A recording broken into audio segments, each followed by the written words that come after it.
ఇంట్లో బర్డ్స్ వస్తుంటాయి. మా ఇంట్లో అయితే బర్డ్స్ అప్పుడప్పుడు వస్తూ ఉంటాయి. వచ్చేసి స్నేల్స్ అన్ని తినేస్తుంటాయి అన్నమాట. ఇవన్నీ ఉంటాయి కదా, గవ్వలు లాంటివి, అలాంటి వాటిని ఏరుకొని తినేస్తూ ఉంటాయి. అలాగే ఆకుపైన ఏమైనా మీలీ బగ్స్ అలాంటివి ఉంటాయి కదా, పురుగులు లాంటివి, అవి కూడా తినేస్తూ ఉంటాయి అనమాట. సో మాకు బర్డ్స్ వచ్చేసి ఇలాంటి హెల్ప్ కూడా చేస్తూ ఉంటాయి మన బాల్కనీలో. వర్షాకాలంలో చాలా పెస్ట్స్ అటాక్ అవుతూ ఉంటాయి. అలాగే వర్షాకాలంలో మొక్కలు కొంచెం ఇబ్బంది పడుతూ ఉంటాయి అనమాట, ఓవర్ వాటరింగ్ వల్ల. చిన్న స్పేసెస్ ఉన్న వాళ్ళు అయితే, బాగా వర్షం పడుతూ ఉంటుంది కదా, బాగా వర్షం పడ్డప్పుడు ఏమవుతుందంటే పాట్స్ అన్ని ఫిల్ అయిపోతాయి.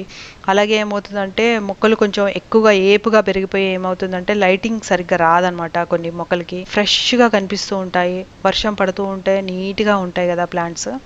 But at the same time ఏంటంటే ఎక్కువగా పెస్ట్స్ అటాక్ అవుతూ ఉంటాయి, పురుగులు తిరుగుతూ ఉంటాయి మొక్కల మీద. అలాగే గొంగళ పురుగులని, లేకపోతే ఇంకా చిన్న చిన్న పురుగులు తిరుగుతూ ఉంటాయి అనమాట. మనకు తెలియకుండా ఏంటంటే బాగా పూలు ఉన్నాయి కదా అనేసి పట్టేసుకునేసరికి కింద ఏవో పురుగులు